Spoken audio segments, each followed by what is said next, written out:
নমস্কাৰ গাইজ, সকলোকে স্বাগতম জনাইছোঁ মই অন্য এটা ভিডিঅ'লৈ। তো গাইজ, বহুত দিন ধৰি মই আচলতে ভিডিঅ' দিব পৰা নাছিলোঁ, কিছু প্ৰব্লেম হৈ আছিলে সেইকাৰণে ভিডিঅ' দিব পৰা নাছিলোঁ। আজি পুনৰবাৰ আহিছোঁগৈ ভিডিঅ' দিবলৈ। আজি আপোনালোকক দেখুৱাব গৈ আছোঁ ট্ৰাইবেল টিম ভিলেজ, অৰ্থাৎ মাজুলী জেংৰাইমুখত থকা টুৰিষ্ট কমপ্লেক্সটো আপোনালোকক দেখুৱাব গৈ আছোঁ। তো এতিয়া আমি জেংৰাইমুখত আহি আছোঁ। তো গাইজ, মই ফাইনেলি আহি পালোঁ ট্ৰাইবেল টিম ভিলেজ জেংৰাইমুখত থকা টুৰিষ্ট কেম্প। তো এয়া গেট লগাব আছে, আজি ছানডে আছে। তো এয়া মেইন ৰোড, এয়া ঢকুৱাখানা ৰোড আৰু এটা কমলাবাৰী ৰোড। তো এয়া চাইছে বেনাৰ। তো প্ৰথম আমি আহি পাইছোঁ এতিয়া। তো ভিতৰৰ ভাগলৈ যাব ট্ৰাই কৰিম। এয়া মই ভিতৰত ফাইনেলি প্ৰৱেশ কৰিলোঁ। তো এয়াই মাজুলী জেংৰাইমুখত থকা টুৰিষ্ট কমপ্লেক্স, তো ট্ৰাইবেল টিম ভিলেজ। তো আমি ভিতৰত আহি পালোঁ গাইছ এতিয়া। তো আমি আগলৈ যাম, তাত কি কি আছে আপোনালোকক দেখুৱাবলৈ তো ট্ৰাই কৰিম। তো বলক ভিতৰলৈ আৰু যাওঁ। প্ৰথম আহি আপোনালোকৰ দেখিছে এইবিলাক গেষ্ট হাউচ, পূৰা আপোনালোকক সুন্দৰকৈ বনাই থৈ দিছে। তো বাহিৰৰ পালহীঅতিথি আহিলে ইয়াতে থাকিব পাৰিব। তো আপোনালোকে চাইছে ইমান সুন্দৰ, চাওক পূৰা আচলতে ঘৰবিলাক বাঁহেৰে তৈয়াৰ কৰা নিচিনা লাগিছে। কিন্তু আপুনি যদি চাই আচলতে, কিন্তু এইটো বাঁহেৰে নহয়, আচলতে এইটো পকাই হয়। তো কালাৰিং কৰিছে তেনেকৈ সুন্দৰ এটা ইউনিক আচলতে ঘৰ, ভাল লাগিছে। তো এয়া পূৰা ভাল লাগিছে, আজি মৌচমো ভাল লাগিছে। তো এয়া চাওক জেংৰাইমুখ টুৰিষ্ট কমপ্লেক্স। তো সুন্দৰ পৰিৱেশ। তো আজি ছানডে হয়, মানুহ চানুহ লগ পোৱা নাই বাৰু। তো আমি আহিছোঁ, মোৰ ঘৰ ইয়াতে বাৰু জেংৰাইমুখতে। তো ফাৰ্ষ্ট টাইম হ'লেও আহিছোঁ। তো অহা নাছিলোঁ ভিতৰৰ ভাগলৈ। তো এনেই বাহিৰৰ পৰা চাওঁ। তো চাওক কিমান সুন্দৰ। তো পাৰ্কিং প্লেচ, তো ইয়াত চাওক লিখাই আছে, ইয়াত আপোনালোকৰ গাড়ী চাড়ী পাৰ্কিং কৰিব পাৰিব। আপোনালোক সুন্দৰ জেগা, ইয়াতে মেইন যিটো পাৰ্কিং প্লেচ সেইটো হয়। তো আমি আৰু আগলৈ যাম গাড়ীচ এতিয়া। ঘৰৰ আগত আহিছোঁ। তো এয়া ঘৰবিলাক দেখিছে আপোনালোকে।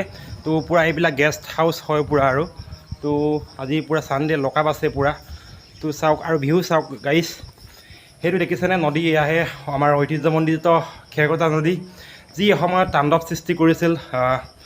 কেৰ্কেটুৱা নদী সকলোৱে জানেই, যাক লৈ গানো আছে আচলতে। তো এয়া কেৰ্কেটুৱা নদী। তো এতিয়া বাৰিষা ছিজনটো আহি আছে। তো বৰষুণৰ বতৰ, আজি ইমান কিবা নাই বাৰু।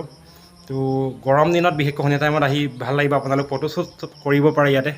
তো সুন্দৰ প্লেচ হয় গাইজ। চাওক ঘৰবিলাক চাওক, ইউনিক এটা ইউনিক, প্ৰথমবাৰ আচলতে তেনেকুৱা চাইছোঁ। চাওক এইটো পূৰা আপোনাৰ ভুলুকা বাঁহৰ নিচিনা লাগিছে, কিন্তু এইটো ভুলুকা বাঁহ নহয়, আপোনাৰ পকাৰে বনাইছে, আপোনালোকে চিমেণ্ট পূৰা। চাওক এইটো কলিং বেলো আছে, এতিয়া নাই বাৰু। তো এয়া আৰু আমি আগলৈ যাম। ট্ৰাইবেল টিম ভিলেজ, এয়া চাওক মেইন যিটো ঘৰ তাতে আছে আপোনালোকৰ গ্লাছ গ্লাছ পূৰা ফিটিং কৰা আছে। এইটো চাৰ্ট চাওক, পূৰা বিল্ডিঙৰ আচলতে 5-10 মহলীয়া বিল্ডিঙৰ ওপৰত থকা চাৰ্টৰ নিচিনা লাগিছে, কিন্তু এইটো নহয়। চাওক এয়া মেইন যিটো ঘৰ এইটোৱে হয় ট্ৰাইবেল টিম ভিলেজ। তো টুৰিষ্ট কমপ্লেক্স বিশেষকৈ। তো এয়া চাওক ঘৰ জেগাটো বহুত এটা ডাঙৰ স্পেচ আছে ইয়াতে। তো চাওক সেইফালে ফাৰ্মো আছে আপোনাৰ। তো এয়া ৱাও, ওচৰৰ পৰা দেখুৱাইছোঁ গাইছে। চাওক বাঁহৰ গাঁঠি নিচিনা লাগিছে চাওক, কিন্তু এইটো সম্পূৰ্ণ চিমেণ্টেৰে তৈয়াৰ কৰা হৈছে। বহুত সুন্দৰ ভিউ আচলতে। তো গাইছ আমি আগলৈ যাম আৰু। তো ইয়াৰ পৰা পানী টেংকিও আছে, পূৰা সুবিধা আছে ইয়াতে। তো অ'পেনিং হৈছে নাই নাজানো, কিন্তু লকআপ মানে ডেইলি দেখোঁ লকআপেই হৈ থাকে গেটটো, কিন্তু ইয়াত অ'পেনিং হৈছে নাই, মানুহ আহিছে নাই এইটো গম পোৱা নাই বাৰু। তো হ'লেও আমি আহিছোঁ বাৰু আজি। তো ছানডে হয়, আজি মানুহ নাই বাৰু। কিছুমানে এনেই মানুহ চাব আহেতো, হ'লেও আজি মানুহ নাই বিশেষকৈ।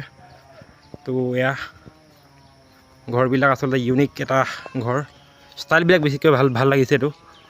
তো চাওক এয়া আৰু এয়া নাৰিকল নিচিনা গছ দুজোপা আছে, কি গছ নাজানো বাৰু, যদি আপোনালোকে জানে কমেণ্ট কৰি জনাবচোন গাইছ। তো এয়া ফুল চুলো পূৰা ৱাও, ষ্ট্ৰিক লাইটো আছে চাওক। এয়া ৱাও ভিউ চাওক।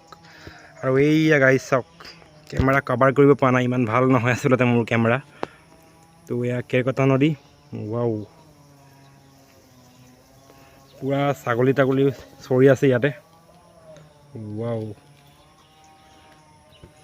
এয়া আছিল আজিৰ ভিডিঅ'টো। যদি চাই ভাল লাগিলে প্লিজ এটা লাইক কৰিব, কমেণ্ট কৰিব, শ্বেয়াৰ কৰিব, চেনেলটো ছাবস্ক্ৰাইব কৰি লাইকনটো প্ৰেছ কৰিব নাপাহৰিব।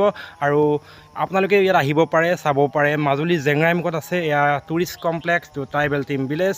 তো আপোনালোকে যদি যায়, গড়মূৰৰ পৰা আহে আপোনালোকে, যদি জেংৰাইমুখ টাউন পাৰ হৈ ঢকুৱাখানা ৰোড অলপ আগতে পাব আপোনালোকে। আৰু যদি ঢকুৱাখানাৰ পৰা আহে, আপোনাৰ প্ৰথমেই পাব এই ঘৰটো আপোনালোকে। তো মাজুলীৰ কেৰ্কেটুৱা ব্ৰিজৰ পৰা প্ৰায় প্ৰায় আচলতে 2 কিলোমিটাৰমান হ'ব চাগে ছামথিং। তো আপোনালোকে আহি চাব পাৰে কেনেকুৱা লাগে। তো ভাল লাগে বিশেষকৈ জেগাবিলাকত আহি, আপোনালোকো আহি চাব পাৰে, ফটো মাৰিব পাৰে, জেগাটো চাব পাৰে। তো সেয়া আছিল আজি ভিডিঅ'টো। Bye bye.